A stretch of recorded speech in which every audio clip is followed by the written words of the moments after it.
Hi, this is my review of Gettysburg. It's designed by Mark Herman and is a C3I series game. It's the Deluxe edition.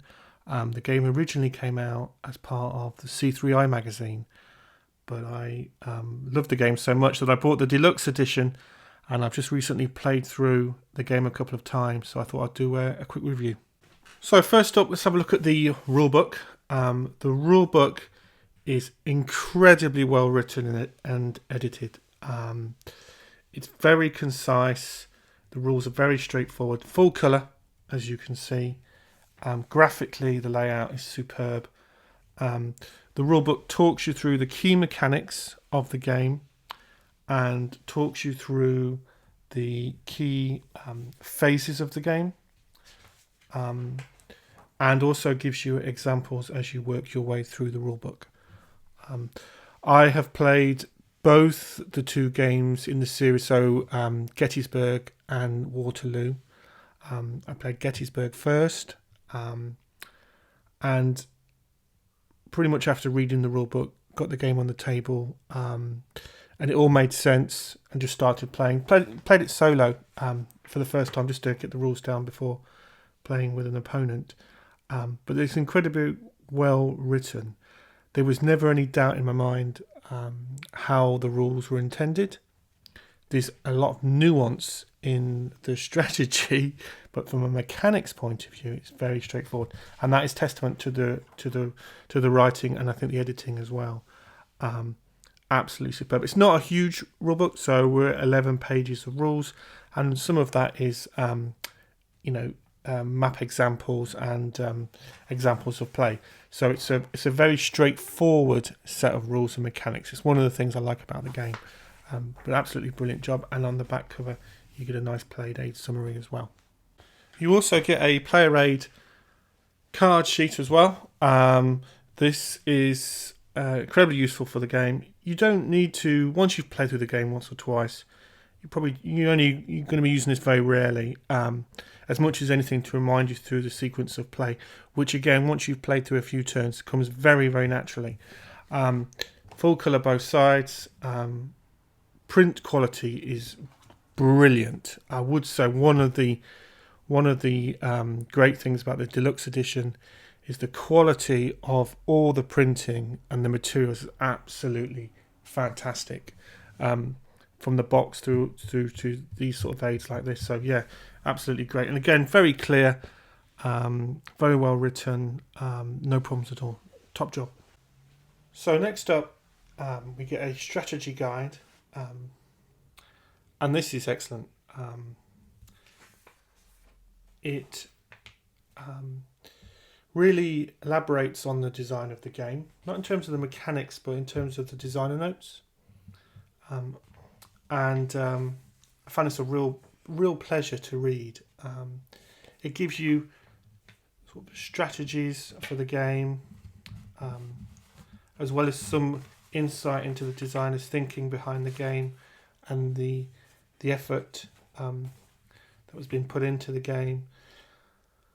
And again, some examples of play, some examples of strategy. Some of these tactics I have used. And some of them have been used successfully. Sometimes not. But yeah, it's absolutely brilliant. I really enjoyed reading through this. And again, really superbly laid out. A lot of time and care and attention has been put into this Deluxe edition, which I really appreciated. And this was, I one Sunday morning I sat here and read through this with a cup of coffee, and it was absolutely brilliant. A real pleasure, as I said, and a really great piece of work. I really enjoyed this. 16 pages, and again, high quality print. Really helps make the Deluxe edition feel special, and yeah, really great. So next up, the map. The map physically isn't a large. It's a good size on the table. It's a fairly small footprint game. The map in the Deluxe edition is mounted, and is of superb quality. Probably one of the finest mounted maps I can think of. The print is incredibly clear, the graphic design incredibly clear, the artwork of the map I absolutely adore. I love this period feeling of the map, combined with a very clear, easy to read components of the map. So we've got some defensible areas here in the heavier shade areas. It's very clear. The roads are very clear. It's a joy to play on. And I've played this game with people who have never played a war game about Gettysburg, and everyone remarked on the quality of the both the visuals of the board, but also the quality, the print quality as well. So a real joy to play on, absolutely brilliant. And we're just going to zoom in on the map a little bit and show some of the detail and some of the counters. So I've just zoomed in on the map here, and again you can see this, the artwork of the board, the artwork of the map. Again, just to reiterate, it's very clear the contents of the hexes. The actual counters themselves are a very durable cardstock, as you'd expect. I've played this game now, I don't know, 20 times, I guess, something like that. And the components have held up really, really well. I love the artwork on all the counters. I have a few games in the American Civil War, and the contents of the counters are very clear. Because all these counters are actually almost in combat. This one's not. So when you flip the counter over, when you get into the near the enemy counters, there's zone of influence and zone of control. But it's very clear the contents of all the counters, and really, really top quality. I would describe this game as in terms of the components. So yeah, really nicely done, and I love all the artwork. Again, I can't iterate enough how much I love the map. It's absolutely brilliant. Great stuff. So I'm just going to talk a little bit about some of the mechanics about the game. Movement is very straightforward.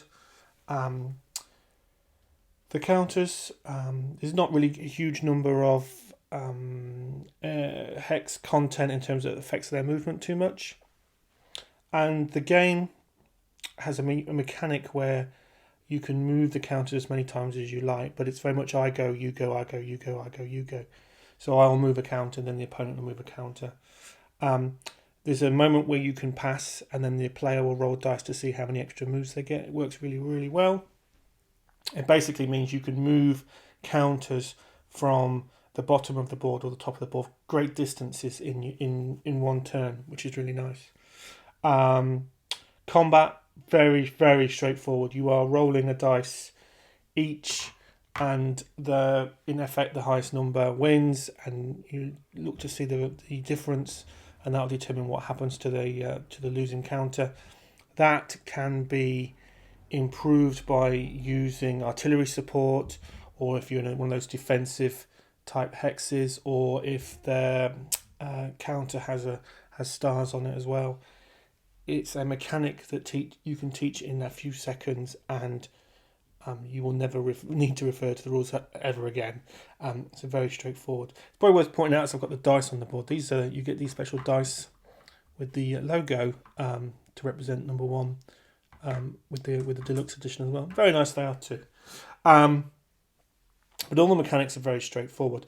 I'm not going to describe every single one. What I would describe the game as is there's a great sense of movement. There's a great sense because you can move multiple times. So one counter can move multiple times. It's not a case they just move once. Same with combat. Counters can have multiple combats in each turn. And combat mechanics are very straightforward. The game describes itself as a simple game, and I agree with that. But it's not simplistic. Not simplistic at all. It's a very straightforward game to learn. It's a very straightforward game to play, but there's a great depth in terms of the strategy and the choices from the player. So in this example here, this is around about halfway through turn 3. We've got some combat between the Confederates and the Union over here, and over here. And then later in the game, probably, there'll be some combat around this area here. And with that sense of movement against that sense of knowing when to use your artillery support.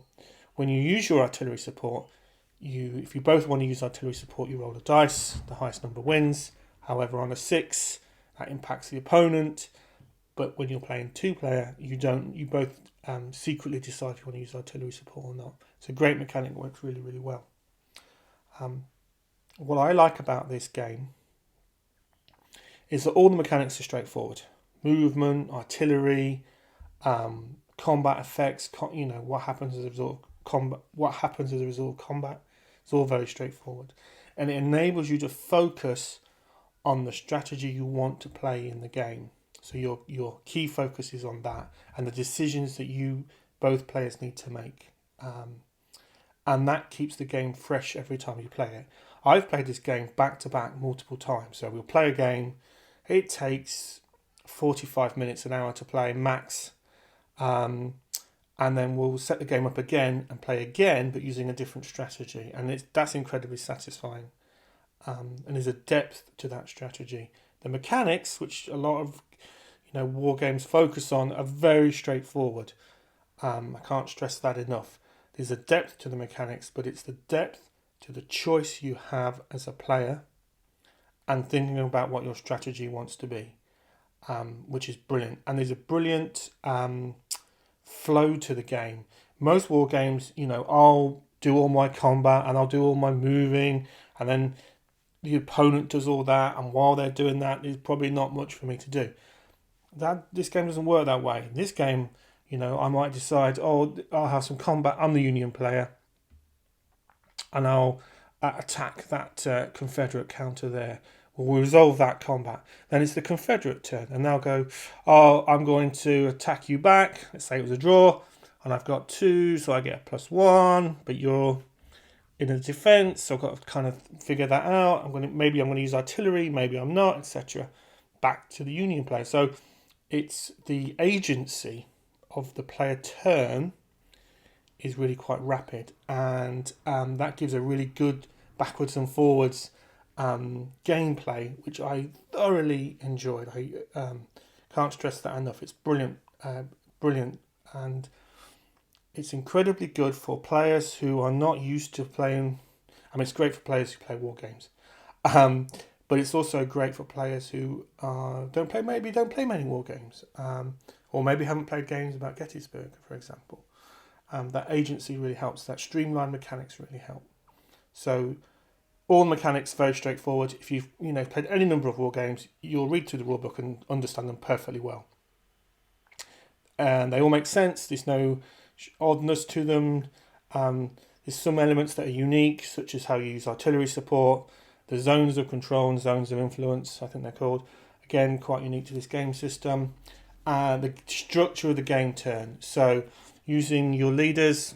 And this is not really a leader in the sense of a leader, it's more about the intent. So you have to place those quite carefully so that everything's within the range, etc. And that mechanic I really enjoyed. So all the mechanics, very streamlined. Simple, yes, but not simplistic. There's a great depth to them. And the flow of the game turn, the flow of backwards and forwards between the player, I absolutely loved. So overall, I would say component-wise, this is absolutely brilliant. The mounted map is absolutely a joy to play on. Looks great. The counters to me look great. Very easy to read. All the mechanics straightforward. You get this really cool C3I themed box for your counters. There's not a huge number of counters, as you can see. For the game, which I think helps that quick play, but I also think it helps focus, and that's probably how I would describe the game for me. I felt this was a very, very tight, focused gameplay experience on the Battle of Gettysburg that focuses on the key decisions that both sides would need to think about. and the strategies involved. And none of that is hindered by the mechanics. The mechanics all help in that.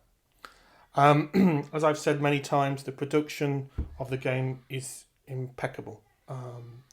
It is probably in my opinion, one of the finest produced games in my collection. The print quality, the quality of the writing of the rules, quality of the editing, the quality of the art, quality of all the graphic design. It's all packaged up nicely in a superb box. And in a way, like I said, I got the game already. I bought C3I magazine, which has this game. I didn't really need the deluxe edition, if I'm being honest. But I enjoyed the game so much, and I wanted to play the game with people that I knew didn't play many war games. And I bought the game and have played it multiple times and loved it every single time that I play it. And I played it with both other war gamers and people that don't play war games over the time that I've had the game. Obviously, we're in, with the COVID, I've been playing the game solo a few times now. It does play solo quite well, I think. You'd lose a little bit, if I'm being honest. I tend to play more from the Confederates' point of view, with the Union taking a more of a defensive tactic and just trying some different tactics out, and I've enjoyed doing that. There's no AI bot or anything like that. You're playing it out to play a piece of history and maybe some different what if type scenarios. As I've said before, I reviewed the Waterloo game. Loved that. This came first. I've loved this. Every time I've played this, I've loved it. It's a very streamlined, very focused, high production quality game that enables me to play out a very engaging, fun, quick playing game of Gettysburg comfortably in an hour with absolutely fantastically produced materials. And for me, that's absolutely brilliant. What more could you want? So yeah, brilliant, loved it. Hope that they're doing more games in this series. The design, set of mechanics I thoroughly enjoy, and I hope that there are more games, more deluxe editions from RBM Studio. Absolutely top job. So thank you very much, and thank you for watching, as ever.